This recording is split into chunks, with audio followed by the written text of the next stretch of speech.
Picture this. Before it became lucky to even have your favorite movie physically released, DVDs came packed with loads of extra content. Specifically, the special features menu was home to these fun little interactive games you might have spent an afternoon playing through. Maybe you embarked on this Lion King safari, explored this Hulk encyclopedia, or maybe you tried not to wring Simon Cowell's neck while judging the far, far away idol. But regardless of your experiences or memories with them, I guarantee that you didn't know that interactive DVD games were once a multi-million-dollar business that has somehow survived the extinction of physical media, and you'll never guess the climactic way they did it.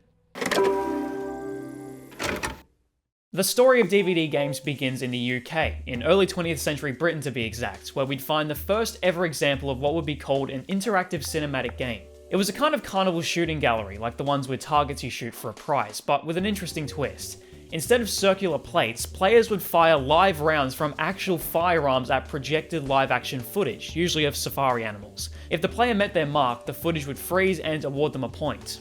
These shooting games would have a short shelf life, falling out of popularity by the 1920s, but they would lay the groundwork for interactive cinematic experiences in the future. The first true example of an interactive film, or iFilm, was called Kino Automat. Written and directed by Czech filmmaker Raduz Sinchera and released in 1969, the film was a dark comedy that had viewers make choices about the direction of the story. It was screened in a specially built cinema with a pair of buttons fixed to every seat, which allowed attendees to vote on one of two scenes to continue the film with. The ironic part is that it wasn't actually as interactive as it was made to feel.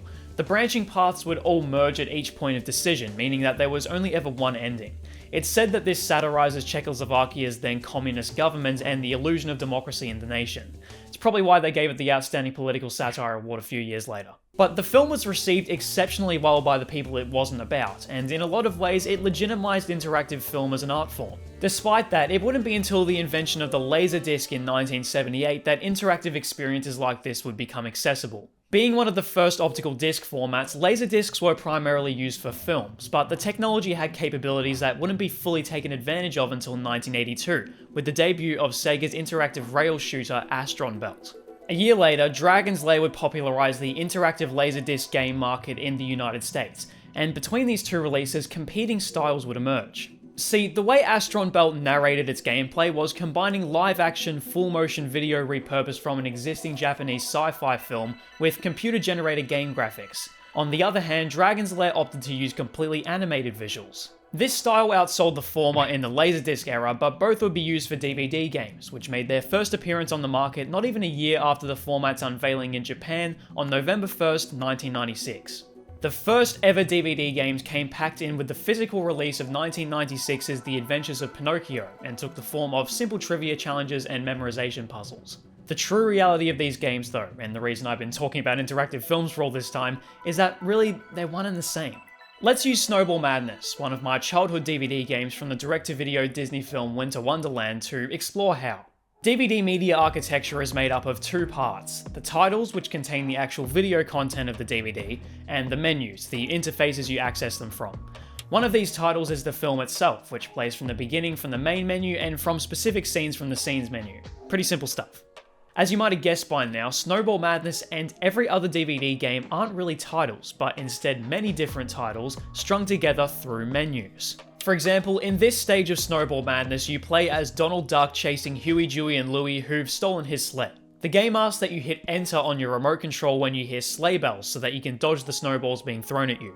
What you might not have realized is that this video acts as both a title and a menu, and by completing the input, you're more or less navigating a scene selection interface. The only difference is that the buttons you'd normally see in a menu aren't visible. You can see this system in action if you open any DVD game in VLC Media Player and use the chapter menu. You'll be able to skip around to any point in the game you desire. The true nature of these DVD games put them more in line with modern interactive films like Black Mirror Bandersnatch and Markiplier's with Markiplier films. But even though bound by the conventions of an iFilm rather than a video game, the people behind these experiences would make it work. Over the lifespan of the technology, 4 core genres of DVD game would emerge. Snowball Madness and Dragon Lair, the latter being re-released as one of the first ever DVD games in 1998, can be considered action games. Their use of what's probably one of the earliest examples of a quick-time event required moment-to-moment decision-making and impulsive action that, for the child audiences of these games, is brisk and exciting. Aladar's adventure from the 2000 Disney movie Dinosaur, another of my childhood DVD games, falls into the adventure genre. It tasks you with exploring several cave systems to find your friends, resources, and an escape. But if you make the wrong turn, you might get stuck or even lose your life. Even if amounting to a series of button presses, this game felt Odyssean for me as a kid, and it gave me feelings that wouldn't be replaced until I got a gaming console. The Spider-Man Rogues challenge, packed in with a volume of my childhood favourite Spider-Man the animated series, was part of the trivia genre, probably the easiest and thus the most popular of the four. Although the CG graphics of Astron Belt would by and large overtake live-action, full-motion video and animated game narration, the many DVD game ports of famous TV game shows would incorporate the former, like Eddie Maguire's Millionaire Hot Seat. I never played these game show games as a kid, but I can imagine how much fun they would have been. Our final genre is more of an archetype. On the 2-disc edition of Ang Lee's Hulk, which is MCU canon and no, I will not be elaborating, you can find this interactive Hulk encyclopedia with tons of interesting facts and behind-the-scenes content. This genre of DVD game often came bundled alongside more action or adventure-oriented experiences. Snowball Madness was paired with Santa's Helper, and Aladar's Adventure with Dinopedia. But the biggest question all of this raises is simply why? Why would film distributors put in the effort to make these little games that most people played once and never again? Well, it created value. Examining the technological landscape of the early 2000s, the relatively new DVD format was still competing against the last legs of the VHS, the cheaper, tried and tested format that wouldn't be outsold by the former until 2001. I highly doubt DVD games like Choose Your Own Nightmare How I Became a Freak were to thank for this, but stating that they never played a part goes against common sense. Standalone or otherwise, these interactive experiences were completely impossible on VHS because the technology just wasn't there. Tapes never had menus, you just put the thing into the VCR and the movie would play. So having these games, as well as a higher resolution copy of the film, would have been a tough deal to refuse. This inflated value would have also helped film distributors reconcile funds they might have lost in the theatrical run of whatever film they were releasing. In the days before streaming services, studios were okay with allocating higher budgets to riskier projects because even if the movie flopped in cinemas, they could still at least break even with a successful DVD run.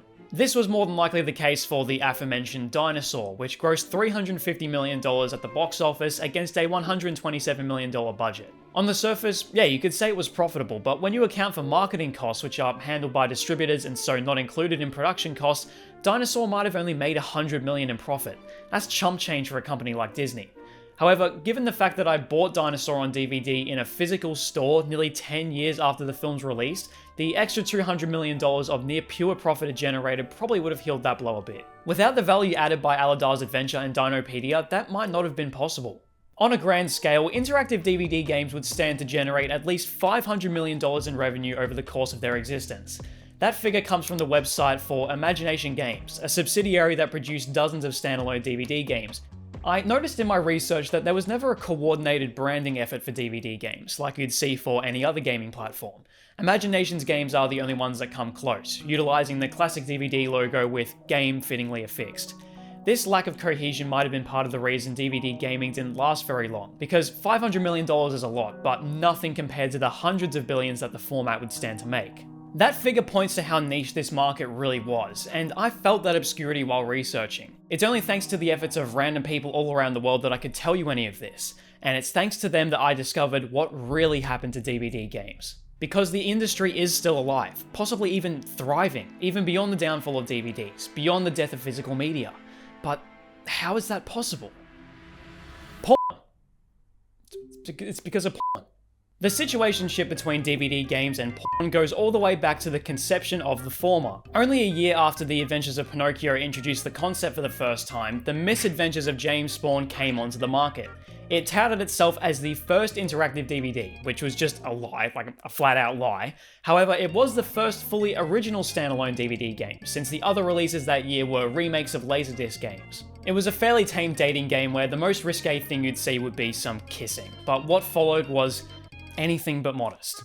DVD games had their heyday between 2001 and 2011, and in that time, a notable fifth genre would pitch a tent by the other four: hentai visual novels. In 2001, only 2 released, but after 2011, they became some of the only new DVD game releases. A staggering 66 more came out in that time, with the latest releasing in January last year. I can't find any figures pointing to how well these games might have sold, but given the subject matter and the novelty of owning it on a fucking DVD, I can imagine they're not insignificant. Listen, as silly as it might sound, these games are breathing new life into an incredibly obscure, near-dead art form that, truthfully, was a big part of my early childhood. If the price for somebody else on Earth to care about this thing as much as I do is for that person to be, you know, enjoying themselves, then I think that's a price worth paying for. This is a squeaky ass chair, bro.